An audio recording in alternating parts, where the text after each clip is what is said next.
कि आपकी कुंडली में भी शुक्र नीच का होकर बैठा है। नीच का कैसे होता है?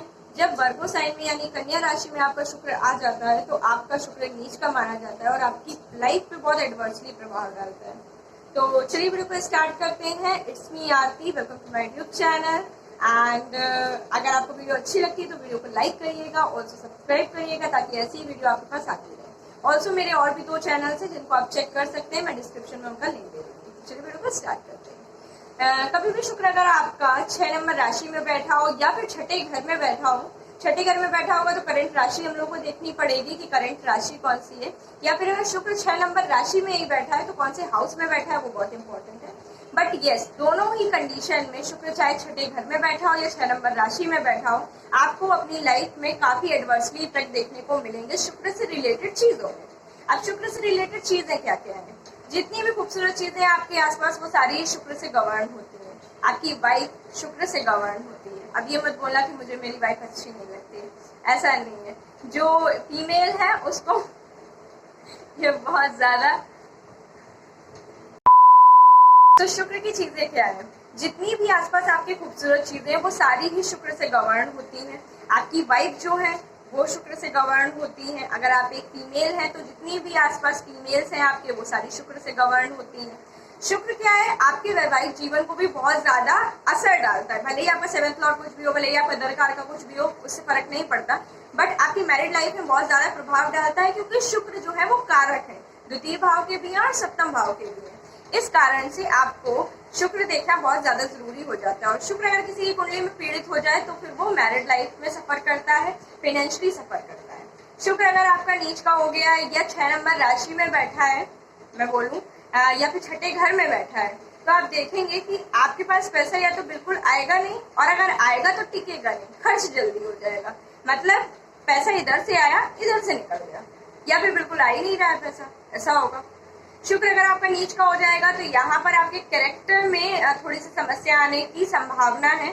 अब इसको नेगेटिवली मत लेना, इसका मतलब ये है कि आप समझ नहीं पाते हैं कि क्या चीज आपके लिए सही हो सकती है, क्या चीज आपके लिए गलत हो सकती है। आप समझ रहे होंगे, आपको अपॉर्चुनिटी ज्यादा मिल सकती है इस तरीके की, लाइक, और आप उसमें भ्रमित भी हो सकते हैं क्योंकि शुक्र आपका नीच का हो गया है। तो जो लव की प्योरिटी है वो आप नहीं समझ पा रहे हो। अब यहाँ पे बहुत प्रैक्टिकल हो गए हो आप। शुक्र नीच का बेसिक सेंस क्या है? बेसिक सेंस ये है कि यहाँ पर इंसान जो है वो इंटीमेसी के लिए, वो रोमांस के लिए, वो जो भी फिजिकल प्लेजर्स हैं उनके लिए बहुत ज्यादा प्रैक्टिकल हो गया। अब उसके लिए ये सारी चीजें शुद्धता से एसोसिएट नहीं हो रही है। अब उसको ये नहीं समझ आ रहा है, अगर आप उससे बोलो जाके कि नहीं, आप अगर आपकी शादी हो गई है तो अब आपको अपनी वाइफ के साथ ही रहना चाहिए वरना आप इम्प्योर हो जाते हो, आप ये बोलो जाके उसको, उसे नहीं समझ आएगा। वो बोलेगा कि नहीं, जस्ट थिंक प्रैक्टिकल, और ऐसा कुछ भी नहीं है, इसका प्योरिटी इम्प्योरिटी से कोई नाता नहीं है। बट फैक्ट क्या है? फैक्ट ये है कि इसका नाता है। क्यों नाता है? क्योंकि जो भी हमारी फिजिकल इंटीमेसी है वो आपके शुक्र से रिलेटेड है और 8वें घर से संबंधित है। ठीक है, फिजिकल इंटीमेसी किससे संबंधित है? शुक्र से संबंधित है, 8वें घर से संबंधित है। 8वां घर में अगर कभी भी शुक्र आता है तो शुक्र पीड़ित हो जाता है। अब क्यों पीड़ित हो जाता है सोचो। अगर ये इम्प्योरिटी एंड प्योरिटी कुछ होता नहीं है तो शुक्र 8वें घर में आके क्यों पीड़ित हो जाता है? इसीलिए पीड़ित हो जाता है। शुक्र 8वें घर में कभी भी अगर जाता है तो एडवाइस किया जाता है कि आप अपने पार्टनर के साथ ही लॉयल रहो, तो आपका शुक्र अच्छा रहेगा। शुक्र 8वें घर में आके पीड़ित नहीं हो रहा है। शुक्र 8वें घर में जाकर फिर आपको जो टेंडेंसीज बनेंगी अंदर से आकर वो उनसे पीड़ित होगा। तो आपको क्या करना है? आपको उनसे बचना है। शुक्र 8वें घर में चला गया है, कोई दिक्कत नहीं है, लेकिन जो स्कॉर्पियो की एनर्जी वो लेकर आ रहा है अंदर से, जो आपको अंदर से सीक्रेसी देगा, जो वो बोलेगा कि अपने पार्टनर से ये बात छुपा जाओ, मत बताओ, वो अंदर से आपको अर्ज आएगी। शुक्र 8वें घर में आपको ये सारी अर्ज आएंगी कि नहीं, अब नहीं बताना पार्टनर, अपने तक रखते हैं, क्या बता के करेंगे। समझ रहे हैं आप? तो शुक्र अगर आपका कन्या राशि में आ जाता है तो आपको कैरेक्टर रिलेटेड प्रॉब्लम होने लगता है। क्या होने लगता है? आपको प्रॉब्लम्स होने लगती है। लाइक आपको फाइनेंशियल प्रॉब्लम होगा, आपको वाइफ के साथ रिलेशन में प्रॉब्लम आएगा। आप ऐसा देखेंगे कि आपको अपॉर्चुनिटीज ज्यादा मिल रही है। आप खुद को ऐसा समझ सकते हैं कि I am very special, I am very special, या फिर I am very attractive in a sense कि मुझे इतनी अपॉर्चुनिटीज मिलती हैं, जबकि वो सारी अपॉर्चुनिटीज आपके कहीं ना कहीं पतन के लिए आपको मिल रही है। इतना आपको क्योंकि ये जो वीडियो देखेंगे ये बेसिकली वही लोग देखेंगे जिनका वीनस वर्गो में है। तो इतनी हार्श लैंग्वेज में आपको कोई बोलेगा नहीं, क्योंकि कोई भी नहीं चाहेगा कि आप वीडियो छोड़ के जाओ।